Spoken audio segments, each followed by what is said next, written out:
ஒரு மனிதர் ஒரு பள்ளியில போயிட்டு துவா கேட்டுட்டு இருந்தார். அழுது அழுது தேம்பி தேம்பி துவா கேட்டிருந்தார். நடந்த ஒரு செய்தி.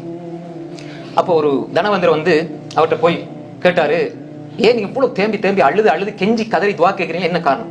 அவர் சொன்னாரு, எனக்கு இவ்வளவு கடன் நீக்குது, நான் அல்லாஹ் தவிர வேற யார்ட்டையும் முறையிடலை. இது வரைக்கும் நான் அல்லாஹ் இடத்துல முறையிடுறேன், இதுவரைக்கும் அல்லா இடத்துல முறையிடுறேன், பல வருஷமா நான் முறையிடுறேன், ஆனா பெரிய கடன். அப்ப அந்த மனிதர் பெரிய பணக்காரர், பெரிய செல்வந்தர்.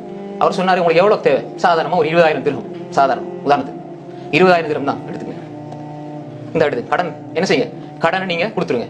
அதுக்கப்புறம் அவர் சொன்னாரு, உங்களோட ஈமான் தக்குவா, நான் வளமையா உங்களை பாக்குறேன், இந்த நேரத்தில் நீங்க கெஞ்சி கதறீங்க, வளமையா அப்படி அல்லா இடத்துல துவா கேட்கறீங்க, இவ்வளவு நம்பிக்கையோட கேட்கறீங்களே, அல்லாஹ் கூட அனுப்பியிருப்பான். அப்படி எங்கால உதவி வரும் நமக்கு தெரியாது, நினையாத புறத்துல வரும், அல்லாஹ் கூட அனுப்பியிருப்பான். அல்லாஹ் உள்ளத்துல போடுவான், போ இந்த அடியான குடுண்டு. அப்படி நடக்கும் வாழ்க்கையில. ஒரு தக்குவாவோட தவக்குலோட இந்த வாழ்க்கையில நம்மட பார்வையில் உள்ள ஆச்சரியங்கள் அதிசயங்களா நடந்துக்கிட்டீங்க சோதர்களே. நம்ம ஒண்ணு நினைப்போம், உடனே நடக்கும், அல்லாஹ்வோட ஏற்பாடு.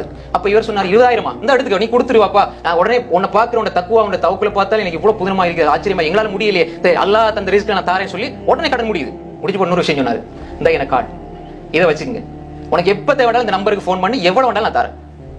எப்படி நீ இந்த கார்டை வச்சு நடந்த செய்தி, இந்த கார்டை வச்சுக்கோ, உன்ட தக்குவா தவக்குலுக்கு அல்லாஹ் என்ன அனுப்பி எந்த உள்ளத்துல இப்படி போட்டிருக்கிறான் உனக்கு கொடுக்கணும். அவர் நினைச்சு பாத்தீப்பாரா? 20,000 திர்ஹம், அது சாதாரணமா சொல்றேன், பல ஆயிரமா இருக்கலாம். இந்த கார்டை வச்சுக்கங்க, எப்ப வேணாலும் கால் பண்ணி எந்த பிரச்சனையும் நான் தீர்த்து வைக்கிறேன் இன்ஷா அல்லாஹ் அப்படின்னு சொல்றாரு. அவர் சொன்னாரு, அந்த கார்டை அவர்கிட்ட திருப்பி கொடுத்துட்டாரு, எனக்கு தேவையில்லை, இப்ப நீங்க தந்தீங்க அது போதும் அப்படி. ஏன்னு கேட்டார். அவர் சொன்னாரு, நான் இப்ப கேட்டது அல்லாஹ் இடத்துல, உங்கள்கிட்ட கேட்கல.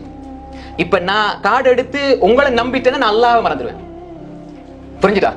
கார்டை எடுத்து பொக்கெட்டுக்குள்ள வச்சா உங்களை நம்பிட்டு அல்லாஹ் மறந்துட்டேன். இப்ப கார்டு இல்லாத பொழுது, நீங்க வராத பொழுது நான் ரப்பிட்ட கேட்டேன், அல்லாஹ் உங்களை கொண்டு வந்து சேர்த்தான், அதே ரப்பிடம் நான் திரும்ப கேட்பேன், திரும்ப ஒருவரை கொண்டு தருவான்.